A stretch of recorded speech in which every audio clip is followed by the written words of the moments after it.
au lendemain du 30 août 2023. Plusieurs personnes ont été interpellées puis entendues.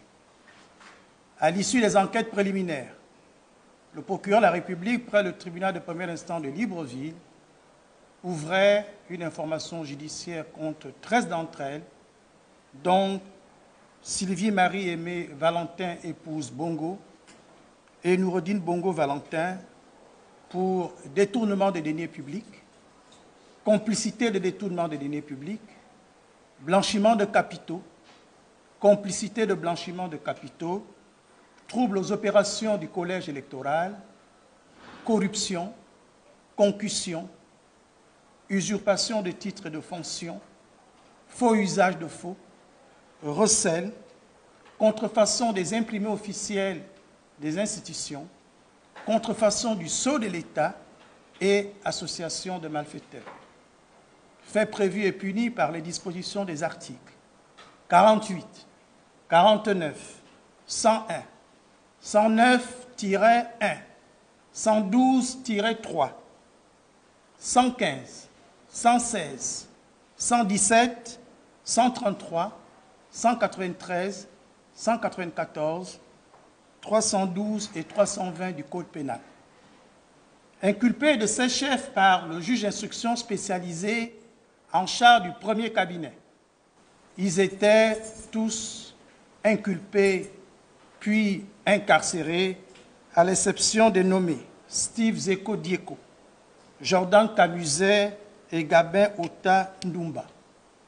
En cours d'information, le 1er février 2024, Maître Yenou et Chancel Gissiga, avocats au barreau du Gabon, introduisaient une demande de mise en liberté provisoire pour le compte de Jessie Ekoga et à l'appui de celle-ci, ils produisaient un certificat médical établi par l'hôpital d'instruction des armées Omar Bongo Ondimba. Le 6 février 2004, le juge d'instruction accédait à cette demande pour des raisons médicales. Le 10 avril 2025, le juge d'instruction clôturait son information judiciaire par une ordonnance de non-lieu partiel, de requalification et de transmission des pièces au parquet général. Le 28 avril 2025, l'entier dossier était transmis au procureur général aux fins de saisine de la chambre d'accusation. Le 12 mai 2025, Maître Yubé Kalé, avocate au barreau du Gabon, adressait au procureur général des demandes d'élargissement provisoire pour le compte de Sylvie Marie-Aimée Valentin, épouse Bongo, et Noureddine Bongo Valentin.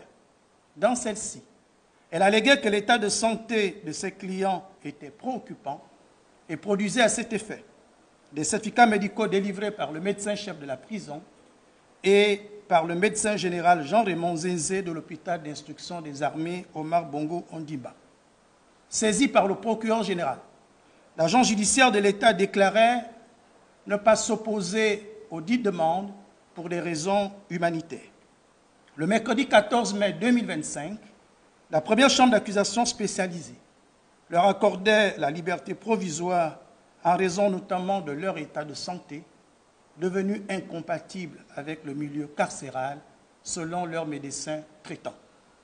Je tiens à rappeler que la liberté est le principe et la détention l'exception, et que cette mise en liberté provisoire, qui a été ordonnée pour des raisons médicales, s'inscrit dans le strict respect des dispositions des articles 132 et 143 du Code de procédure pénale. Enfin, je précise que cette mesure, cette décision de mise en liberté provisoire n'interrompt nullement le cours normal de la procédure qui se poursuivra jusqu'à la tenue d'un procès juste, transparent, équitable et dans les délais raisonnables. Je vous remercie.